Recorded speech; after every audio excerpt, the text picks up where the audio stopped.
전능하사 천지를 만드신 하나님 아버지를 내가 믿사오며 그 외아들 우리 주 예수 그리스도를 믿사오니 이는 성령으로 잉태하사 동정녀 마리아에게 나시고 본디오 빌라도에게 고난을 받으사 십자가에 못 박혀 죽으시고 장사한 지 사흘 만에 죽은 자 가운데서 다시 살아나시며 하늘에 오르사 전능하신 하늘 편에 앉아 계시다가 저리로서 산자와 죽은 자를 심판하러 오시리라. 성령을 믿사오며 거룩한 공예와 성도가 서로 교통하는 것과 죄를 사해 주시는 것과 몸이 다시 사는 것과 영원히 사는 것을 믿사옵나이다. 아멘. 찬송가 410장 찬송하시겠습니다. 410장 1절과 4절을 찬송하시겠습니다. 함께 찬송하시겠습니다. 내 맘에 한 노래 있어 나 즐겁게 늘 부르네 이 노래를 부를 때에 큰 평화 임하도다 평화 평화 하나님 주신 선물 그 놀라운 주의 평화 하나님 선물일세 이 평화를 얻으려고 주 앞으로 나아갈 때 주 예수님 우리에게 이 평화 주시도다. 평화, 평화, 하나님 주신 선물, 그 놀라운 주의 평화, 하나님 선물일세. 네, 함께 보실 말씀은 사도행전 25장입니다. 사도행전 25장 13절에서 27절까지 말씀입니다. 사도행전 25장 13절에서 27절 말씀입니다. 본문은 말씀을 살펴가는 가운데 봉독하도록 하겠습니다. 이제 주의 말씀을 나누겠습니다. 어제 본문에서는 베스도가 새로운 총독으로 부임하여 바울의 재판을 맡는 장면이 나옵니다. 그는 바울에게 예루살렘에 가서 재판을 받을 것인가? 그렇게 물어보았지만 바울은 거절하고 가이사에게 상소를 하게 됩니다. 오늘 본문은 가이사에게 상소한 그 바울에 대한 보고서를 어떻게 작성해야 될지 고민하던 그러한 베스도가 아그리빠 왕에게 의견을 묻고 바울이 아그리빠 왕 앞에 서는 장면까지를 보여줍니다. 13절 말씀을 봉독하겠습니다. 수일 후에 아그리빠 왕과 버니게가 베스도에게 문안하러 가이사랴에 와서 베스도가 총독으로 부임하자 아그리빠와 버니게가 인사를 하기 위해 가이사랴로 옵니다. 이 아그리빠는 헤롯 아그리빠 2세로서 사도행전 12장에서 죽음을 맞이했던 그 헤롯 아그리빠 1세의 아들이고 또 예수님 탄생 시의 통치자였던 헤롯 대왕의 증손자이기도 합니다. 그는 로마로부터 팔레스타인 북부 지역을 다스리도록 명령을 받았고 또한 유대인들의 대제사장을 임명하는 권한 또한 가지고 있었습니다. 그만큼 아그리빠는 로마로부터 신뢰를 받았으며 동시에 유대 종교 지도자들과 친밀한 관계를 유지하는 사람이었습니다. 성경에서 어떠한 기록이나 암시가 나타나고 있지 않지만 오늘 본문에서 한 가지 추측해 볼 수 있는 것은 그 대제사장들을 임명하고 또 그들과 좋은 관계를 유지하고 있던 아그리빠가 그들의 요청을 받고 베소를 찾아왔을 수도 있습니다. 물론 총독 부임을 축하하며 인사하러 온 것이 주된 이유이겠지만 그 유대 지도자들의 요청을 받고서 바울에 대한 어떤 영향력을 행사하기 위해서 온 것일 수도 있다는 것입니다. 또한 베스도 입장에서는 친로마적이며 또 친유대적인 그런 아그리빠에게 바울의 그 상소문에 관한 문제를 논의하며 또 적절한 해결책을 얻을 수 있으리라고 베스도 또한 생각했을 것입니다. 아그리빠와 함께 온 버니게는 아그리빠의 한 살 어린 여동생이었는데 남편이 죽은 후에 아그리빠와 살면서 그 둘 사이가 부적절했다라는 그런 근친상간의 소문도 퍼져 있었다라고 합니다.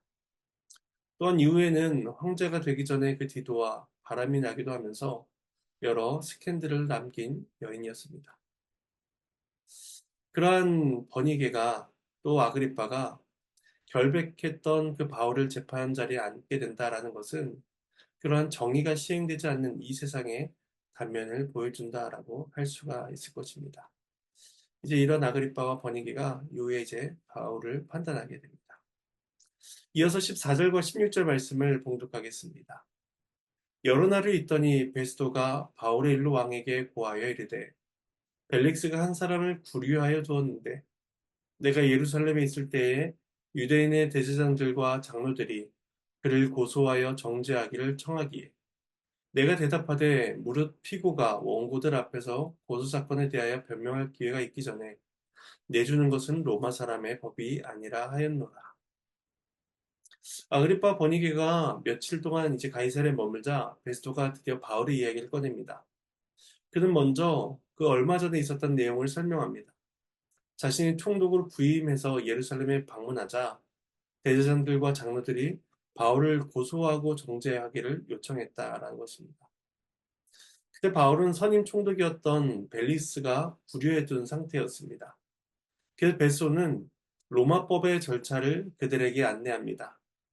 피고는 자신이 고소당한 건에 대해서 충분히 변명하고 설명할 기회를 제공하는 것이 로마의 법이다는 것이죠. 이로써 베스토는 자신이 유대 종교 지도자들의 그런 요청을 무작정 묵살한 것이 아니라는 점을 또한 피력하고 있습니다. 그래서 베스토는 이후의 과정을 계속해서 설명합니다. 17절에서 21절 말씀입니다. 그러므로 그들이 나와 함께 여기 오매 내가 지체하지 아니하고 이튿날 재판자리에 앉아 명하여 그 사람을 데려왔으나 원고들이 서서 내가 짐작하던 것 같은 악행의 혐의는 하나도 제시하지 아니하고 오직 자기들의 종교와 또는 예수라는 이가 죽은 것을 살아있다고 바울이 주장하는 그 일에 관한 문제로 고발하는 것뿐이라. 내가 이 일에 대하여 어떻게 심리할는지 몰라서 바울에게 묻되 예루살렘에 올라가서 이 일에 신문을 받으려느냐 한즉 바울은 황제의 판결을 받도록 자기를 지켜주시기를 호소하므로 내가 그를 가이사에게 보내기까지 지켜두라 명하였노라 하니 베스는 바울과 중교 지도자들을 데리고 가이사랴로 왔고 다음날 바로 재판을 진행합니다. 이때만 하더라도 베스는 유대인들이 그토록 열심히 바울을 고소하고자 하니 바울에게 중대한 범죄 혐의가 있으리라라고 생각했습니다. 근데 막상 재판을 진행해 보니 바울에게 로마법을 위반한 악행이나 그런 혐의점이 전혀 발견되지 않았고 단지 유대인들의 종교와 연관된 종교적인 문제였다는 사실을 확인하게 됩니다. 이것은 앞서 23장 29절에서 천부장 글라우디오 루시아가 언급했던 바와 유사합니다. 천부장 또한 그때 이야기하기를 그들의 율법 문제에 관한 것뿐이며 한 가지도 죽이거나 결박할 사유가 없습니다. 라는 것을 확인했고 베스 또한 그와 같은 동일한 결론을 내리게 된 것입니다. 그래서 베소는 예수라 하는 이가 죽은 것을 살아있다고 바울이 주장하기 때문에 고소를 당한 것이다 라고 정리합니다. 실제로 바울은 그리스도의 부활을 설교했고 또 그것은 사두개인들의 교리와는 상충되는 내용이었습니다. 또한 바리새인들은 부활을 믿기는 했지만 그리스도의 부활을 인정하지 않았기 때문에 그들 또한 바울의 그러한 부활 교리를 받아들일 수가 없었던 것입니다. 베스도는 이 사안의 요점을 파악하고 있었습니다. 물론 베스도나 로마인들 또한 예수님의 부활을 믿지 못했습니다. 하지만 그것은 유대 종교의 문제일 뿐 자기들과는 아무런 관계가 없는 일이었습니다. 따라서 로마법이 판단할 문제가 아니었던 것이죠. 그래서 베스도는 자신이 이 일을 어떻게 신문할지를 몰라 바울에게 예루살렘에 올라가 재판을 받을 것인지를 제안하였다라고 말합니다. 하지만 앞서 25장 9절에서는 베스도에게 다른 의도가 있었음을 보여주고 있습니다. 25장 9절에 베스도가 유대인의 마음을 얻고자 하여 라고 이야기합니다. 유대인들의 호감을 얻기 위해 예루살렘에 갈 것인지를 물어보았다는 것입니다. 로마법에 따라 무죄를 선언한다면 종교 지도자들의 실망할 것이 눈에 보이니 예루살렘에 가서 유대법에 따라서 판단을 받게 하려고 질문했다는 것이죠. 하지만 오늘 본문에서는 그러한 의도를 나타내지 않습니다. 어찌됐든 자신은 총독이기 때문에 그렇게 드러내놓고 유대 지도자들의 청을 들어주려 했던 것은 로마법에 상충되기 때문입니다. 그래서 베소는 자신이 어찌할 바를 몰라 예루살렘에 갈 것인지를 바울에게 물어보았다 라고 그렇게 애둘러 설명합니다.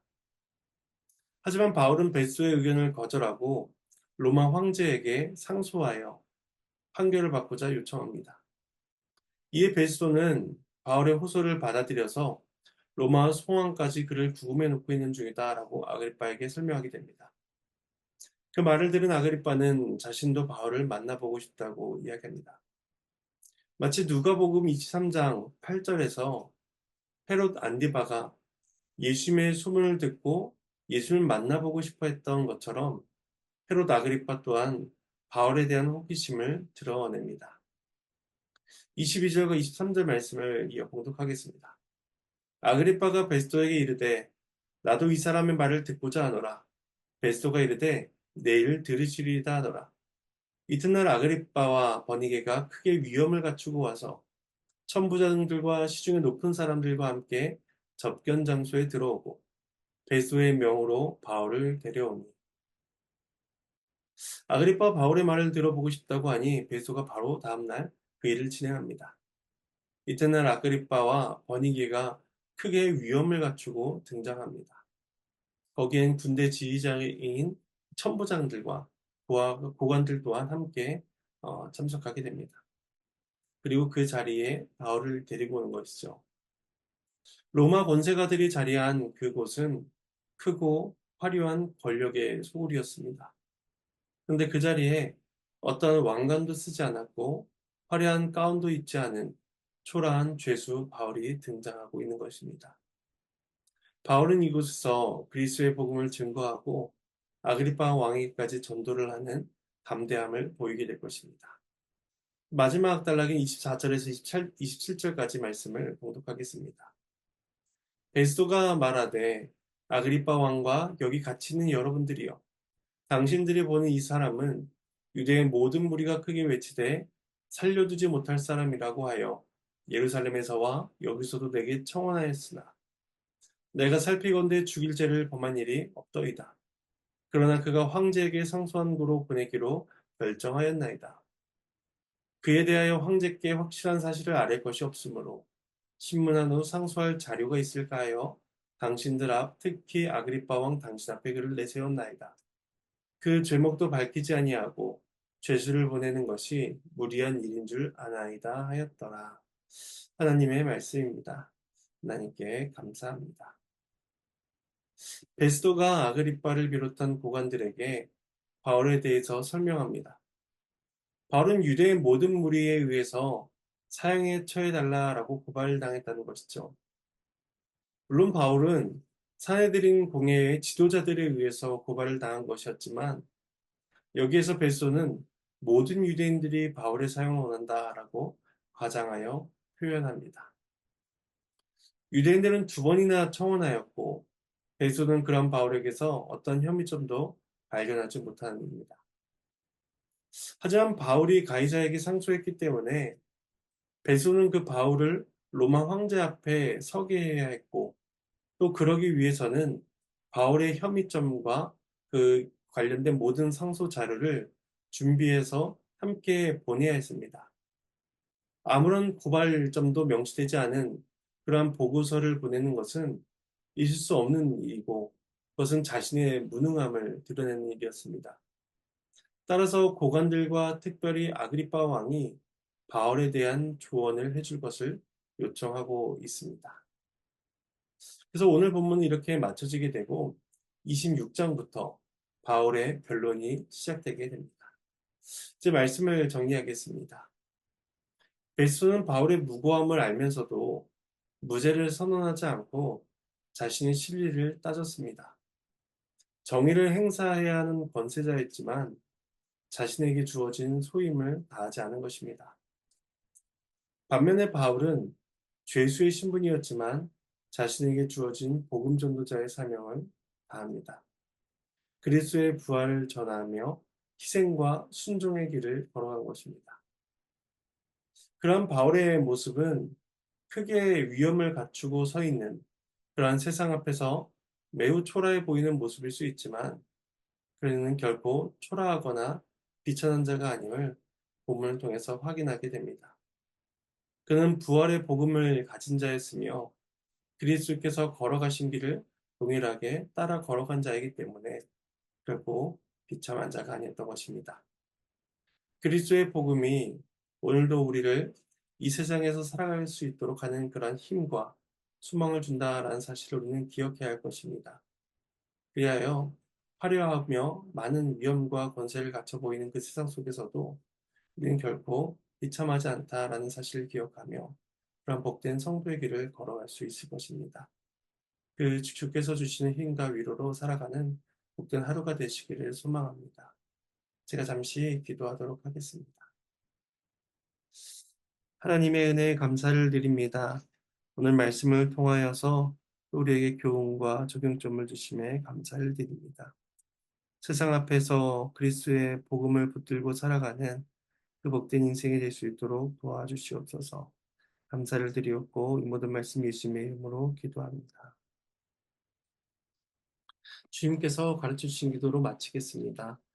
하늘에 계신 우리 아버지여 이름이 거룩히 여김을 받으시오며 나라가 임하시오며 뜻이 하늘에서 이루어진 것 같이 땅에서도 이루어지리이다. 오늘 우리에게 일용할 양식을 주시옵고 우리가 우리에게 죄진 자를 사해 준 것 같이 우리의 죄를 사해 주시옵고 우리를 시험에 들게 하지 마시옵고 다만 악에서 구하시옵소서.